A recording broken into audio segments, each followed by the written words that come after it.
What's up guys, and welcome back to another video on this channel. As we can see, the Mark II Golf is finally back. This time I'm going to fix everything wrong with the car that will enable it to get past an inspection, hopefully. So yeah, without further ado, let's just drive it up on the lift so we can start work on the car.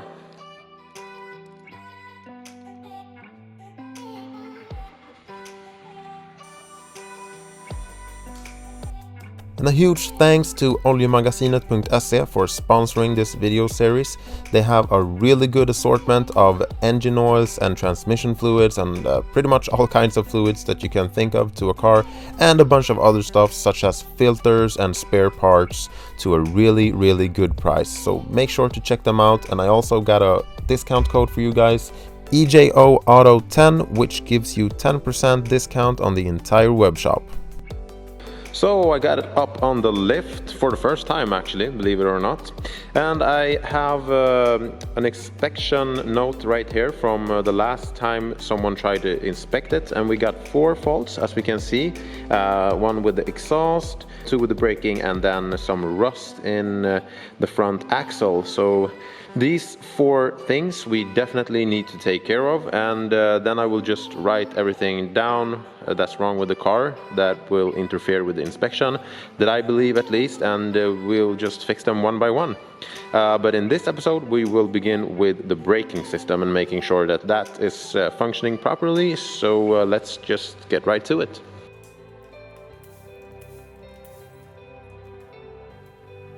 Now, as always with the old project cars that come from Sweden, they're pretty rusty, so to have a fighting chance against all of the fasteners, penetrating fluid and heat is your best friend.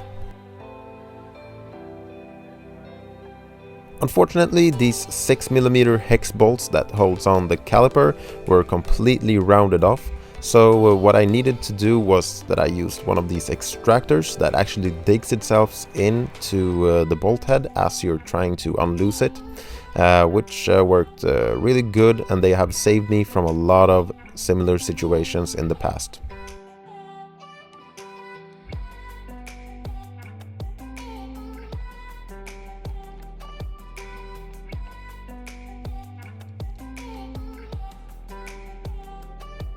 The plan right now is to just remove everything that I suspect is faulty and then order the parts I need, because if you order them beforehand on an old car like this, you're most likely going to have to order some more later on. So I think it's just best to remove as much as you can and evaluate which part that needs replacement, and then order everything in one go.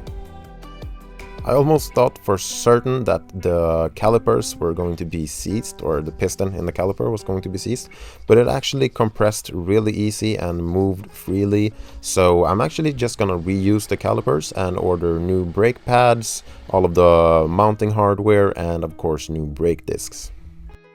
Also, I managed to loosen the bleed nipple and not snapping it, which means I'm going to be able to bleed the system and change the brake fluid.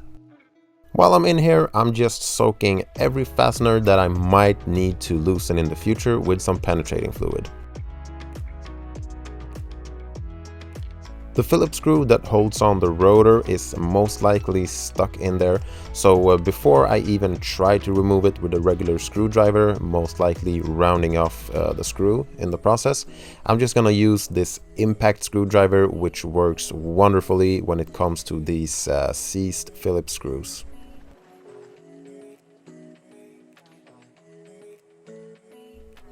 Now that I've gotten a good idea what needs to be ordered for the front braking system, it's time to move on to the rear. And it's a different system right here. It's brake drums with tapered bearings inside. And remember, the rear braking system was one of the things that didn't pass on the latest inspection. So let's see what the problem might be.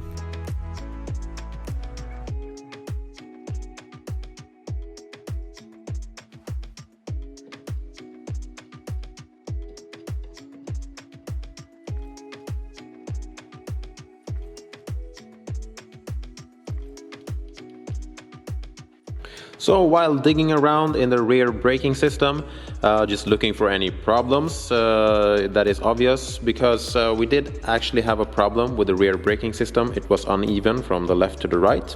That was actually one of the points on the previous inspection. And I think I've found the issue right here. If you can see right here on the brake line, it's completely pinched, so that'll definitely restrict the system. Not sure what happened there, but I'm definitely gonna go ahead and replace the brake line as well as brake hose that runs over there, because everything looks really rusty. And I'm gonna replace the brake cylinder as well. But the brake shoes look to be in a really good condition. Nothing is sticking right here. And I'm probably gonna replace the bearings as well. It's the tapered kind. You have two right here. So I've actually ordered a bunch of parts that I'm waiting for. But while that is coming here, I'm actually gonna try to fix another problem. And that is with the exhaust. We have a pretty major leak right here, and that'll probably be a problem when we will try to inspect the car.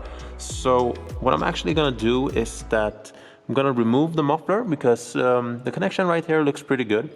So I'm gonna remove the muffler and see if I can weld the leaks up. And if I can't, I'm just gonna order a new muffler, but they're actually pretty expensive. So I'm gonna try to fix it first of all. The slip joint was actually really stuck, so I ended up just welding it in place instead. Now moving on to the rusty brake pipes that actually failed the inspection. It was the two that runs along the entire car, so a lot of brake pipe to replace. I actually went out and bought a brake flaring tool so that I can make my own brake pipes in the future. It's a well worth investment if you're making a lot of brake pipes. So let's remove the old ones and try to make some new ones.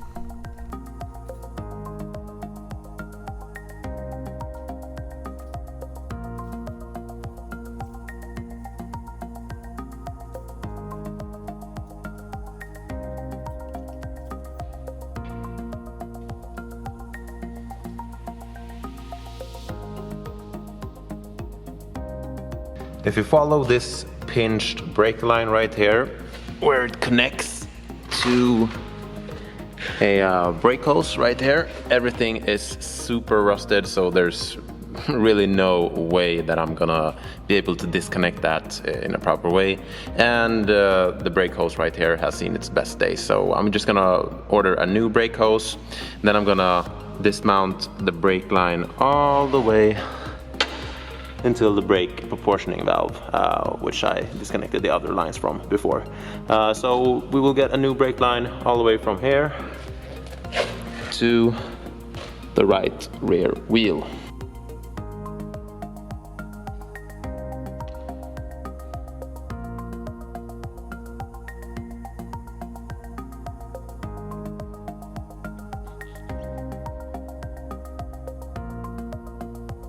Usually there's some sort of clips holding on the brake hose, but in this case it was just a rust holding it on, so I just wiggle it back and forth until the rust breaks free.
Now, installing brake lines can be really fiddly, especially if you don't have a lift that lifts high enough.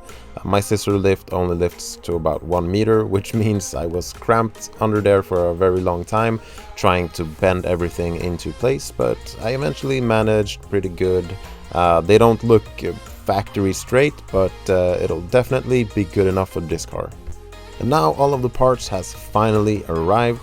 But before I go ahead and mount, for example, the wheel bearings, I'm going to give the brake drums a quick coat of paint. And before I do that, I'm gonna remove all of the surface rust, or at least the most that I can.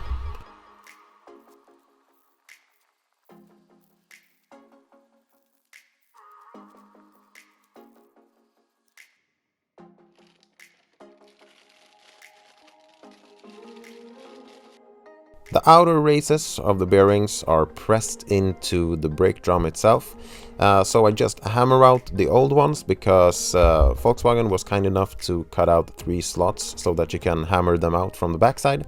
And to press them in, it's obviously really best to use a hydraulic press if you have one, but if you don't have access to one, you can easily press them in with a makeshift tool with just a long bolt and some nuts and washers, and also the right size sockets to press the outer races in.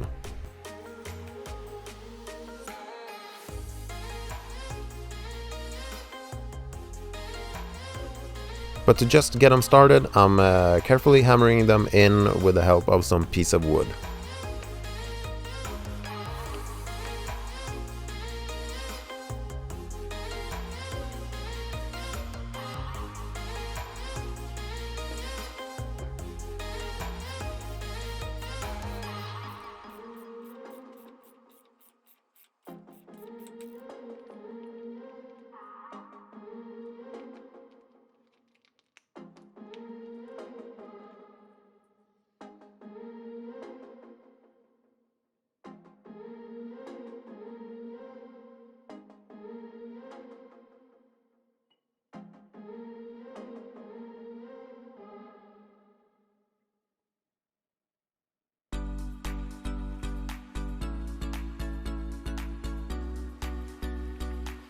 As we can see, the brake cylinder on the left side looks fairly new, so I'm actually just gonna leave it as it is.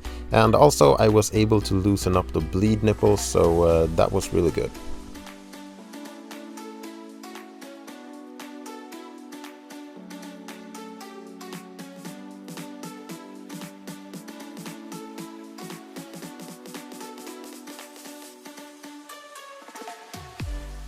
I deburred the lip that's usually created on brake drums just to make installation much easier.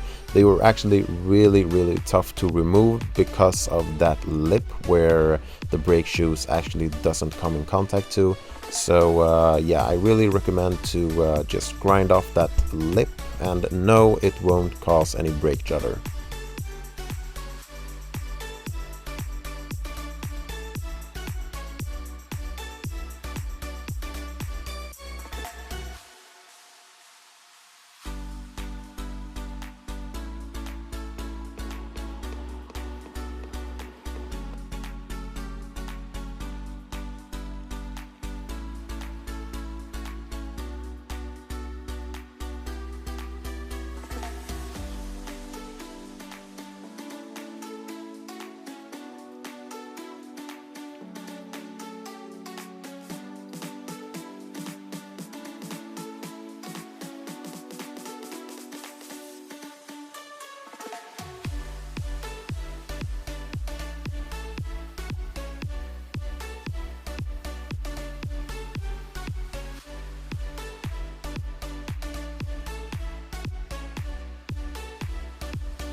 Moving along to the front system once again.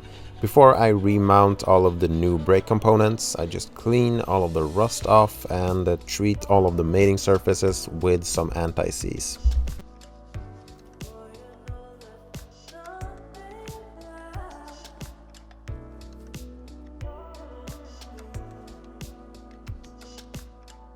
I treated the brake discs with some zinc primer just to prevent some rusting for a little while at least. And you really don't need to mask off the friction surface, because the first time you step on the brake, that very thin layer of zinc primer will get removed instantly.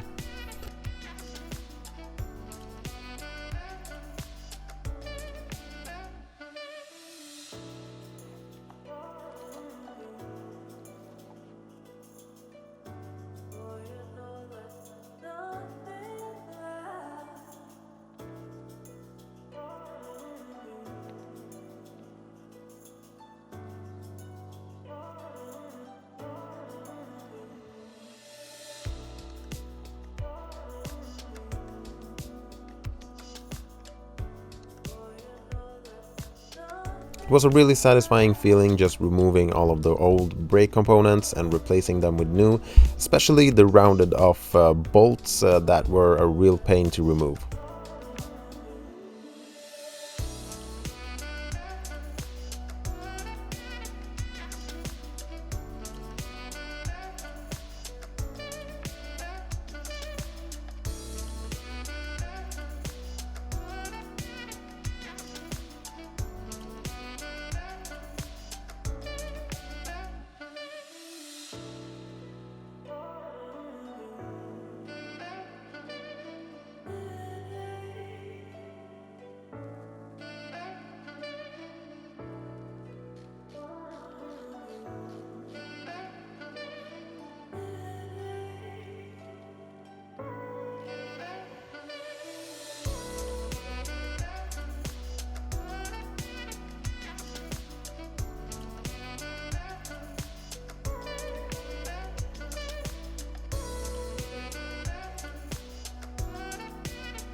Last step to do with the brakes is to bleed all four corners and replace the entire brake fluid with some new fresh .4.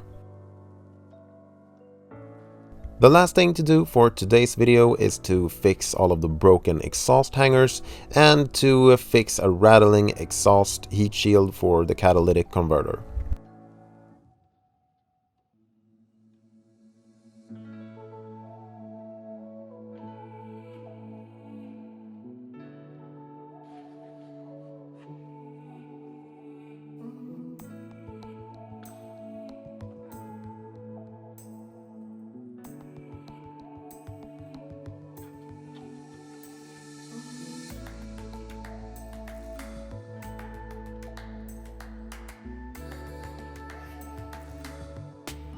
So there we go, guys, finally done with the braking system, at least for now.